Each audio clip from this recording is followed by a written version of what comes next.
Hello, everyone, and thank you for joining us. Today's webinar is on Z-shielding, a radiation protection material.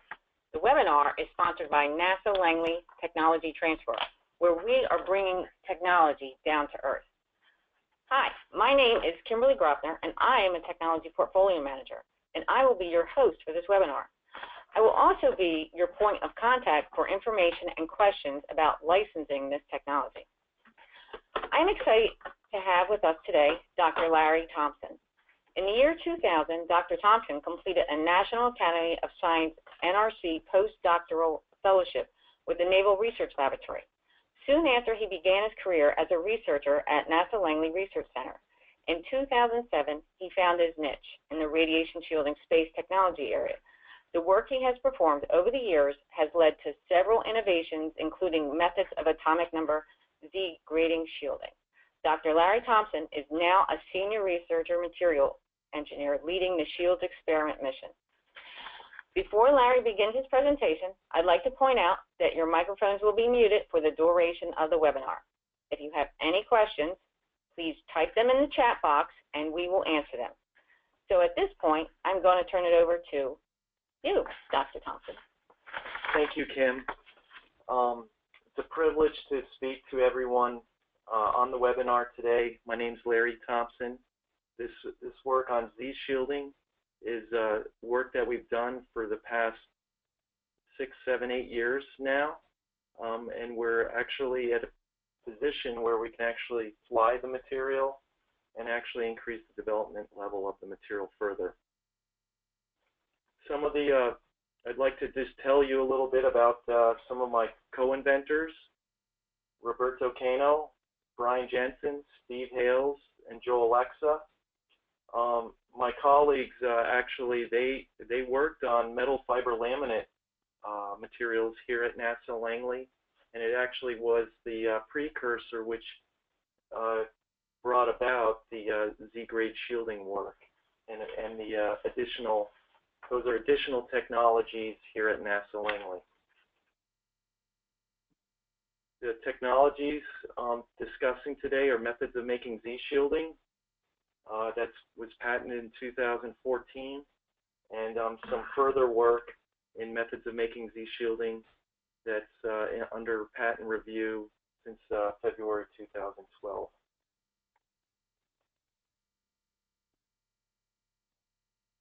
CubeSats have been a significant platform for doing space experiments over the years, and there's been continued interest at increasing the performance of CubeSats with missions such as this one. This is a two CubeSats being launched off of the ISS that are for an imaging experiment, and they've been increasing the development of these CubeSats with envisioned commercial applications such as imagery, data collections. Missions have been envisioned to last longer for CubeSats. There's been significant technology investments in the CubeSat community for higher performance, which takes the labor, the parts, and the actual launch costs. When adding all those costs together, it can go from $500,000 out towards over $1 million for some of these CubeSat missions that are currently being launched today and envisioned for the future.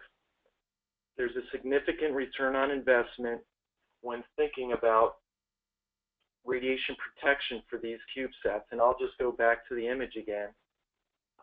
With the return on investment for a company with the current technologies out there with CubeSats, and numerous CubeSats have been launched where their mission lifetimes have been from 3 to 6 months up to a year is an average lifetime of these experiments.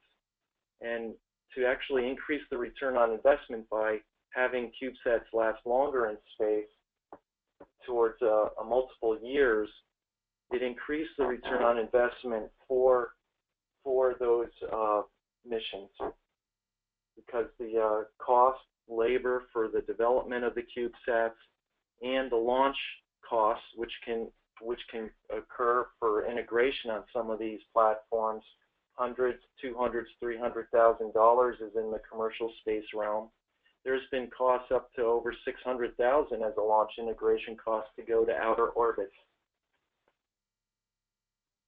Some of the radiation being seen in the environment is, of course, the Earth radiation belts. This is a image of a geotransfer orbit for the Van Allen mission.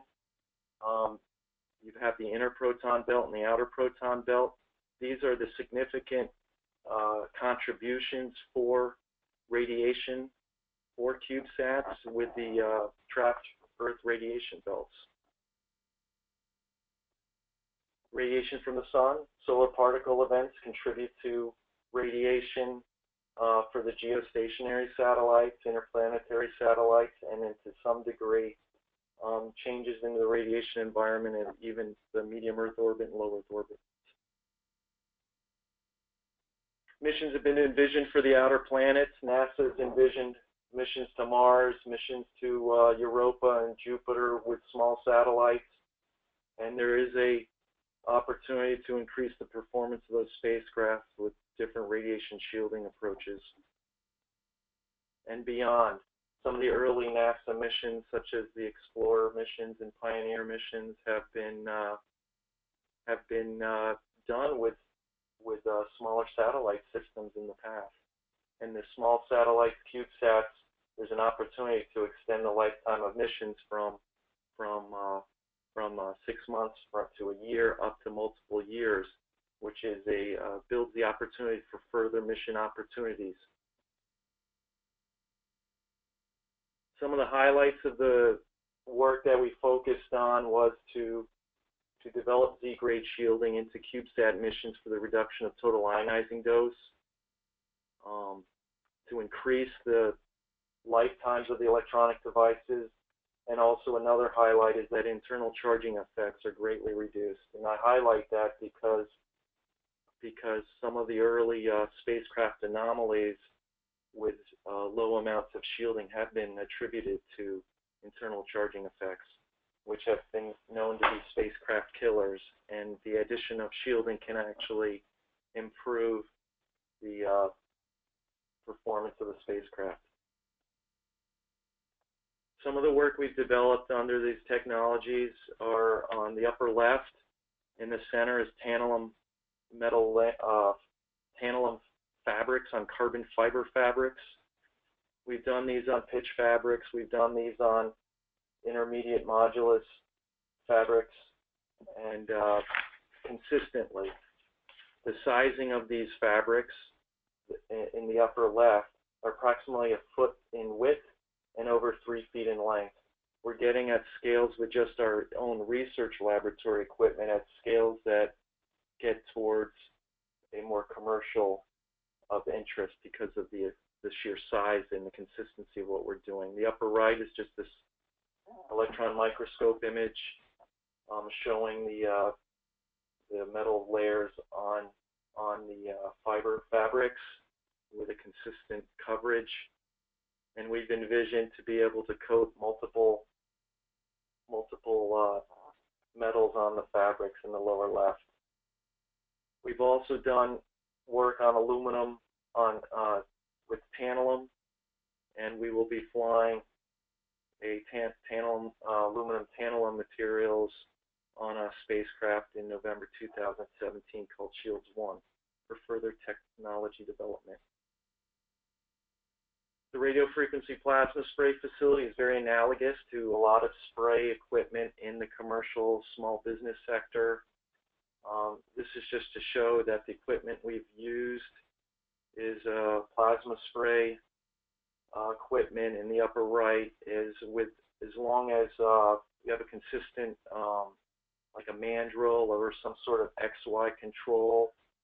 Some plasma spray facilities we've seen an XY control with the ability to move the radio frequency torch or the thermal torches, and you can actually cover with very strong, very good consistency by using the XY rotation that I'm showing in the upper right. We've been able to do that in the lower right corner picture. picture of the deposition process going on, where we have a rotating mandrel that can move in and out of the plasma spray to get an even coating. The Z-shielding technology development, what we've done from going from the lab is to actually develop shielding into a vault arrangement. And we're getting ready on Alana 19. That's in November 2017 in the NASA CubeSat launch initiative. We're getting ready to fly Shields 1 with the atomic Z-grade vault, with also shielding samples in the research payload and baselined with aluminum. And what we're doing there is we're just going out there and demonstrating the technology for protection of the spacecraft electronics, and also we're baselining the performance against aluminum. This is significant because it costs a lot of money to make the spacecraft and labor and the launch costs. So a flight with some space heritage significantly reduces the risk for future flights or future mission opportunities or future commercial ventures. Just an overview of the experiment in the upper left of the picture, Shields 1. This is just a schematic design of the vaults, but we have partners that we're actually going to protect the electronics in the upper left, with the experiments below being measured for the shielding effectiveness with dosimeters. Just some of the benefits of the Z-grade shielding is that using the Z-grade, what we're able to do is reduce the thickness of our shielding with comparison to aluminum. And because small sats and CubeSats, they're small, they're 10 centimeters by 10 centimeters by 10 centimeters for a CubeSat. Because they're small, the Z-grade gives the opportunity for being able to make a sizing around the electronics such that the electronic cards desired for missions can fit into the spacecraft. And on the left-hand side picture, it's a graph of proton ionizing dose versus areal density. In the highlighted blue ovals, just showing that at areal densities or thicknesses in the range of typical vault applications, you can the Z-grade shield similar to aluminum in the proton environment. And then in the right-hand graph, the electron ionizing dose versus areal density models, what it's predicted is that the Z-grade shielding has a shielding performance effectively 30% more than aluminum. And the electron dose, that's also attributable to some commercial applications such as gamma radiation protection, X-ray radiation protection. It wasn't our initial look for the shielding. The shielding's always been towards the spacecraft effort at NASA, but there's opportunities for X-ray shielding and gamma ray shielding and shielding for the nuclear industry, where the high atomic number of metals such as tantalum and copper tungsten alloys, materials like that, with the techniques we have, offer shaping opportunities for other shielding applications.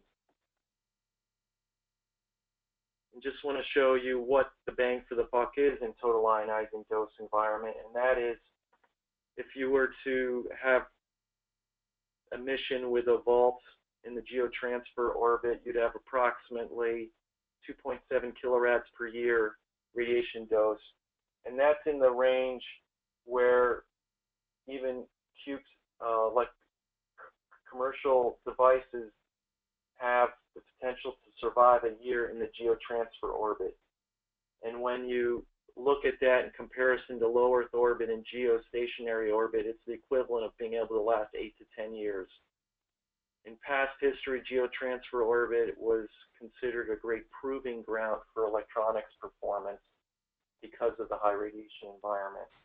And below is just a snapshot of what the polar Earth orbit looks like.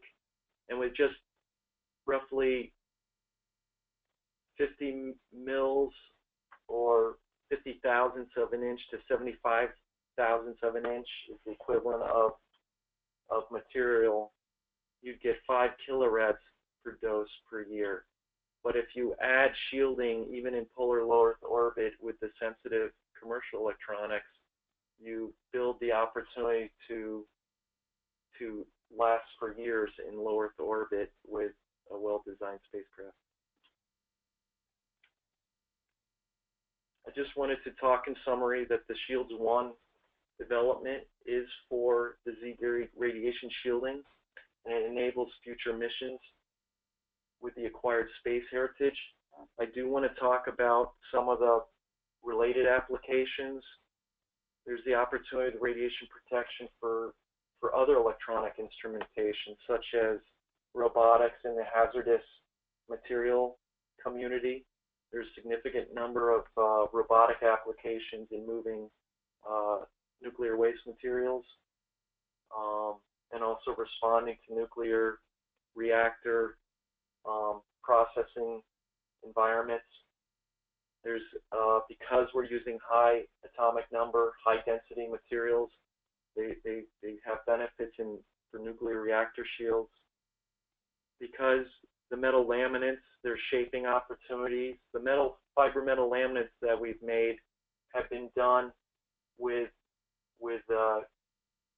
vacuum assisted resin transfer molding resins, and that's described in the patent.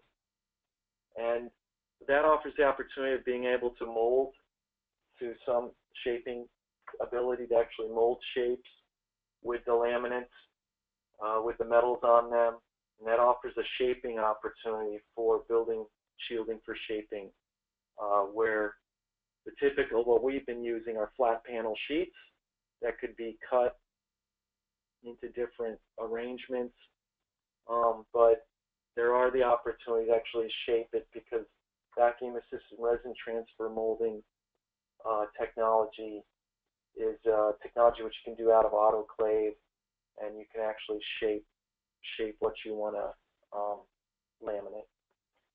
There's opportunities for radiation protection clothing approaches. Again, these materials have a high readiness in the actual material making, because we're using techniques for coating control, reproducible coatings, and we're using highly available standard laminate cloths that can be purchased on the outside with standard weaves, so that there'd be reproducibility in the manufacturing. And again, there's also the spacecraft and satellite shielding, not just for the CubeSats, but because you can shape, you could actually envision doing different detector shaping applications for shielding. These are the references. Some of the related applications that I discussed is listed on the technology website on the lower bottom reference. The Shields 1 brochure is a NASA publication that's available, and some prior presentations to the Small Sat Conference, CubeSat Developers Workshop, and the current patents and the patent application. Thank you for your attention today. It's been a pleasure talking about this work. It's been a passion for a number of years for myself and colleagues, and we think it's an opportunity that we want to make sure that goes out to you in the webinar. Well, thank you, Dr. Thomsen, for taking the time to expand on your latest innovation, Z-shielding. So we have set aside some time to answer some questions from the audience. This must be a hot technology, because we already have received so many, so thank you. I want to encourage you to continue submitting your questions, and if we don't get to your question today, then we'll follow up with you by an email afterwards. All right. In regards to the ease of use and overall cost, what form factors, sheet, roll, plate, is the shielding? and what methods of fastening and or joining is recommended. A reduction in the dependence on hard tooling and custom fixtures will greatly reduce overall cost of integrating this material. Okay, and for that, the easiest, actually the easiest form is sheet, because it's just the easiest to cut. But the standard, easiest form to start with is sheet, and that can be done for the metals, and it can also be done for the tantalum coated fabrics. It's just by applying it by sheet, and then the laminate process by sheet, and the cutting that can be done with just the laminates themselves are the standard cutting things that are out there. They've been done by diamond saw in standard machine shops. They've been cut with water jet as another available tool. But they're standard even a jigsaw if you protect the edges of the laminate. So there's some standard machining for the laminates. For the metals, they can be done by wire, milling. We've done water jet, diamond saw. There's some different forms of the manufacturing. Some of the torch capabilities are there, so you could actually shape the fabric and apply the laminate, the metals onto the fabric. There's some really neat coating capabilities out there that some small businesses have on the outside, or shops for contracting that can actually add shaping to it. And then the molding process, the vacuum assisted resin transfer molding, is a really neat technique for small business or such, because you don't have to have an expensive autoclave. You can actually use standard vacuum pumps to draw on the resin with molding and layup materials. All right, very good.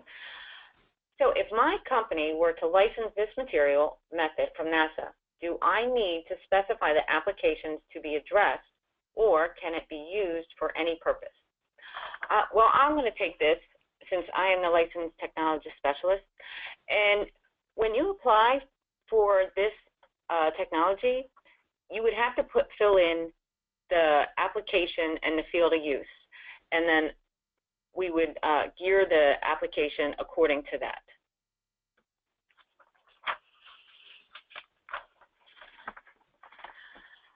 I read that the Centers for Disease Control Prevention classifies airline crew members as radiation workers. Also, the National Council on Radiation Protection and Measurements reported that air crews have on average the highest yearly dose of radiation out of all radiation-exposed workers in the U.S. This is a two-part question. First, has NASA thought about the use of using this Z-shielding material to address this problem?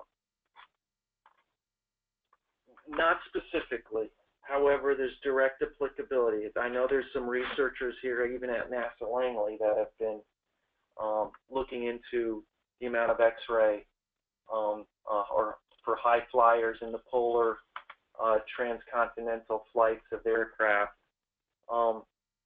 What's nice about the Z-shielding that we're using right now in applicability with that is we're using standard carbon fiber laminate fabrics that are high performance modulus fabrics. We're using resins that are attributed for high performance for structural property, and the tantalum that we have already and some of the other high atomic number materials have excellent X-ray and gamma shielding properties. Now, we haven't specifically looked at this, but what would be needed as a start is to actually develop, do some ground X-ray tests to develop the data sheet to support in support of that, or a small business would have to do that because we've been specifically looking at the radiation environment for space.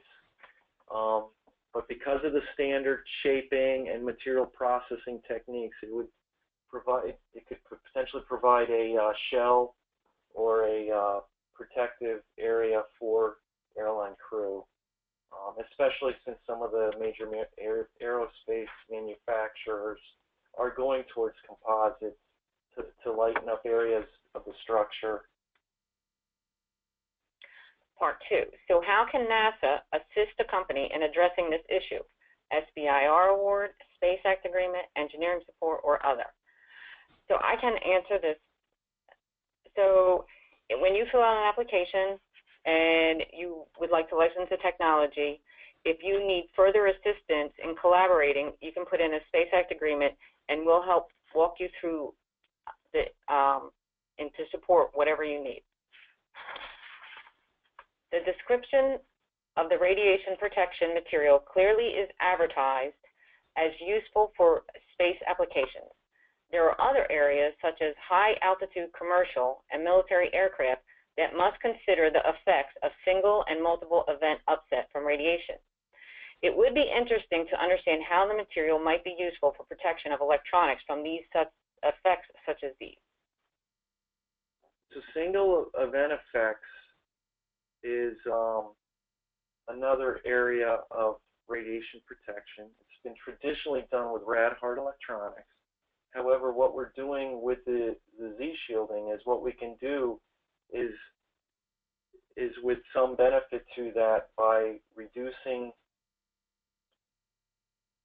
supporting electronics by actually shifting.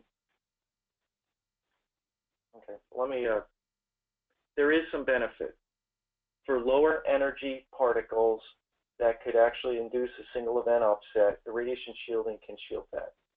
But for the high energy galactic cosmic rays, there's little benefit. But there is a benefit by actually being able to take care of some of the lower energy particles and also reducing the total ionizing dose. Excellent. I'm interested in reducing lead used by the U.S. Navy to protect workers in nuclear ships. The U.S. Navy wants to reduce mixed waste, lead, which is toxic, and radioactive particles that contaminate the canvas lead shields. What are your comments on using this technology?